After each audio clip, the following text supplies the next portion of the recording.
a Campfire Tales production of the story of Gerd and Frey.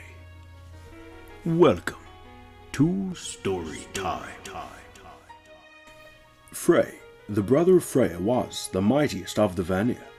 He was handsome and noble, a warrior and a lover, but he was missing something in his life, and he did not know what it was.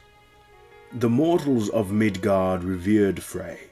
He made the seasons, they said. Frey made the fields fertile and brought forth life from the dead ground. The people worshipped Frey, and they loved him, but this did not fill the empty place inside him. Frey took stock of his possessions. He had a sword so powerful and so remarkable that it fought by itself. But this did not satisfy Frey. He had Gullinbursti, the boar with the golden bristles, created by the dwarf Brock and his brother Etri. Gullinbursti pulled Frey's chariot. It could run through the air and over the water, run faster than any horse, and even run in the darkest night, for its golden bristles shone so brightly. But Gullinbursti did not satisfy Frey. He had Skidbladnir, a boat made for him by the three dwarves known as the Sons of Ivaldi. It was not the biggest ship there was. That was Naglfar, the death ship, made from the untrimmed fingernails of the dead. But there was room for all the Aesir on board. When the sails of Skidbladnir were set, the winds were always fair, and it took you wherever you needed to go. Even though it was the second biggest ship there had ever been, and would hold all the Aesir. Frey could fold Skidbladnir up like a cloth and place it in his bag. It was the best of all ships. But Skidbladnir did not satisfy him. He owned the finest residence that was not Asgard.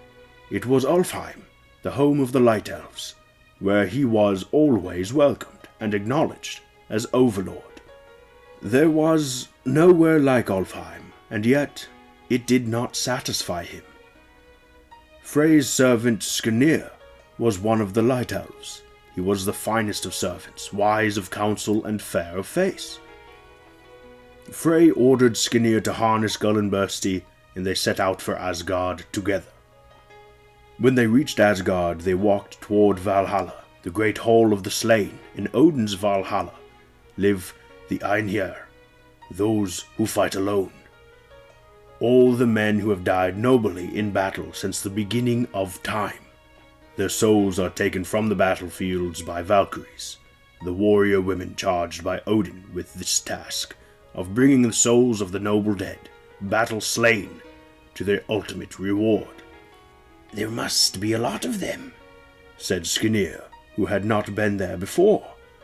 "There are," Frey told him, "but there are more to come, and still more will be needed when we fight the wolf." They heard the sound of battle as they approached the fields around Valhalla. They heard the clash of metal on metal, the thud of metal on flesh.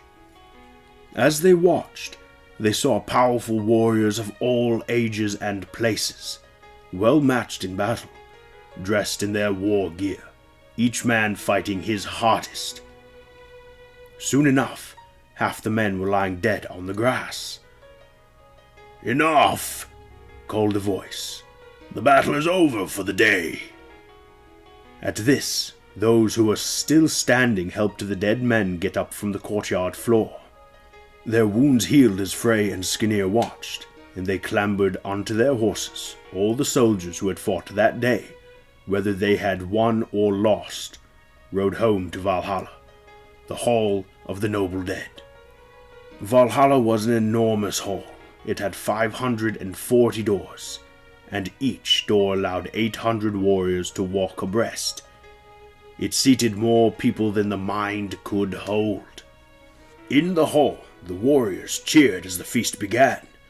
They were eating boar meat, ladled out from an enormous cauldron. This was the meat of the boar Sirmenir. Every night they would feast upon the boar's meat, and each morning the monstrous beast would be alive again, ready to be slain later that day, and to give its life and its flesh to feed the noble dead. No matter how many of them there were, there would always be enough meat. Mead was brought for them to drink. "So much mead for so many warriors," said Skirnir. "Where does it come from?" "It comes from a goat called Hedrun," Frey told him. "She stands on top of Valhalla and eats the leaves of the tree called Lirad, which is what we call that branch of Yggdrasil. The world tree. From her udders the finest mead flows. There will always be enough for every warrior." They walked to the high table where Odin sat.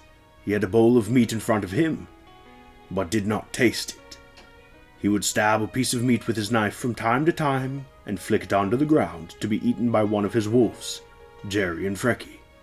2 ravens sat on Odin's shoulders, and he would give the ravens scraps of meat as well, while they whispered to him of the things that were happening far away. "He isn't eating," whispered Skirnir. "He does not need to," said Frey. "He drinks. He only needs wine, nothing else. Come on, we are done here." "Why were we here?"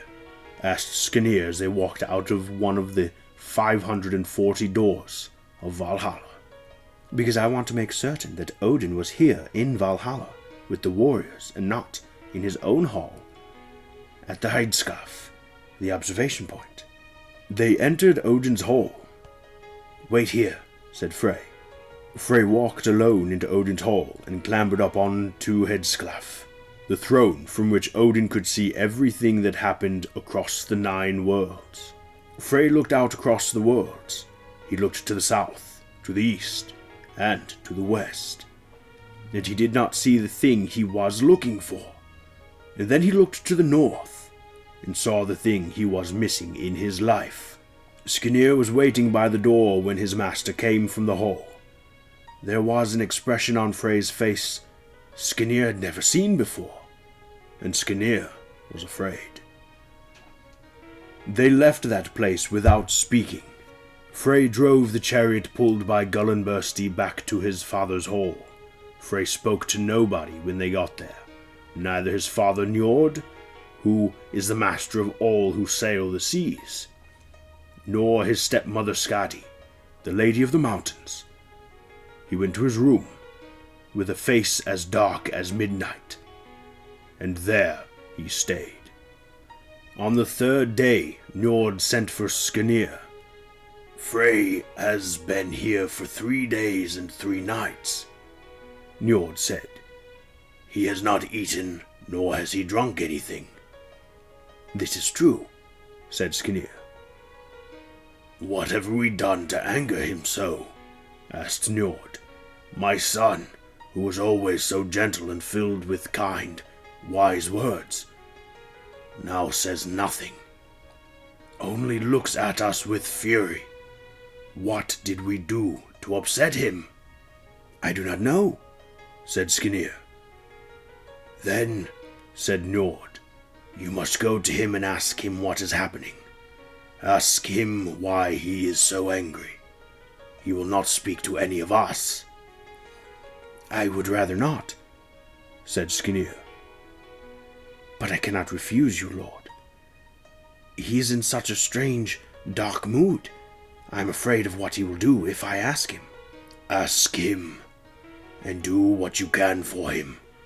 He is your master." Skirnir of the Light Elves went to where Frey stood looking out at the sea. Frey's face was clouded and troubled, and Skirnir hesitated to approach him. "Frey?" Frey said nothing. "Frey, what has happened? You are angry. Or are you downcast? Something has happened. You have to tell me what is happening to you." "I am being punished," said Frey, and his voice sounded hollow and distant. "I went to the All-Father's holy seat, and I looked out at the world. For my arrogance in believing I had a right to the observation place, My happiness has been taken from me forever. I have paid for my crime, and I am paying still." "My lord," said Skirnir, "what did you see?" Frey was silent, and Skirnir thought he had once again sunk into a troubled silence. But after some time he said, "I looked to the north. I saw a dwelling there, a splendid house. And I saw a woman walking up to the house. I have never seen a woman like her. Nobody who looks like her. Nobody who moves like her." As she raised her arms to unlock the door to her house, the light glanced off her arms, and it seemed to illuminate the air and to brighten the sea. And because she is in it, the whole world is brighter and more beautiful. And then I looked away and saw her no more, and my world became dark and hopeless and empty. "Who is she?" asked Skirnir. "A giant. Her father is Gymir, the earth giant. Her mother, a mountain giant, Araborda." "And does this beautiful creature have a name?" "Her name is Gerd." Frey was silent once more.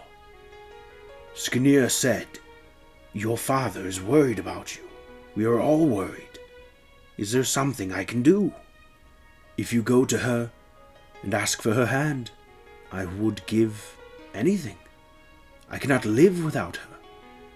Bring her back to me, to be my wife. Whatever her father says, I will pay you so well." "You are asking a lot, my lord," said Skirnir. "I will give anything," said Frey fervently, and he shivered. Skirnir nodded. "I will do this thing, lord." He hesitated. "Frey, may I look at your sword?" Frey took out his sword and held it out for Skirnir to examine. "There is no other sword like this. It will fight by itself without a hand holding it. It will always protect you. No other sword, no matter how powerful, can penetrate its defenses. They say that this sword could even prevail against the flaming sword of Suture, the fire demon." Skirnir shrugged.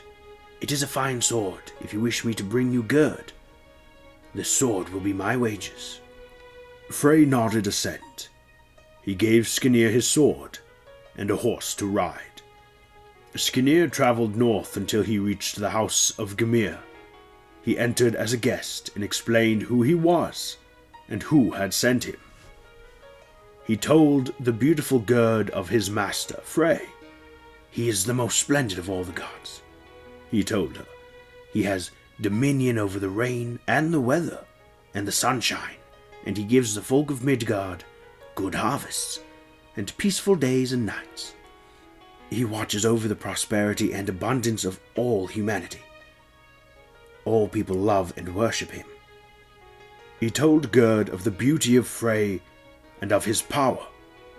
He told her of the wisdom of Frey, and at the last he told her of the love Frey bore for her, how he had been heart-struck by a vision of her, and now would no longer eat or sleep, drink or speak, until she agreed to be his bride. Gerd smiled, and her eyes shone with joy. "Tell him yes," she said. "I will meet him on the Isle Bari for the wedding 9 days from now. Go and tell him." Skirnir returned to Nord's hall. Before he could even climb down from his horse, Frey was there, even more pale and even more wan than when he had left him. "What's the news?" he asked. "Do I rejoice, or do I despair?" "She will take you to be her husband 9 days from now on the Isle of Bari," said Skirnir. Frey looked at his servant without joy. "The nights without her in my life last forever. 1 night is so long, 2 nights are even longer. How will I manage to cope with 3 nights? 4 days feel like a month to me. And you expect me to wait 9 days? And Skirnir looked at his lord with pity. 9 days from that day, on the Isle of Bari, Frey and Gerd met for the first time. And they married in a field of wavering barley. She was as beautiful as he had dreamed, and her touch was as fine, her kiss as sweet as he had hoped. Their wedding was blessed, and some say that their son, Fjolnir, went on to become the first king of Sweden. Skirnir took the sword he had been given, Frey's sword, that fought all by itself, and he returned to Ulfheim with it. The beautiful Gerd filled the hole in Frey's life, and the hole in his heart. Frey did not miss his sword, and he did not replace it. When he fought the giant Belly, he killed him with a stag's antler. Frey was so strong he could kill a giant with his bare hands. Even so, he should not have given his sword away. Ragnarok is coming, when the sky splits asunder and the dark powers of Muspel march out on their war journey. Frey will wish he still had his sword. If you enjoyed this Norse saga about love and loss, then please like, comment, and don't forget to subscribe, and follow me on Twitter so that you never miss anything. Because new things are coming, my friends, and you don't want to miss them. Until next time, fare thee well.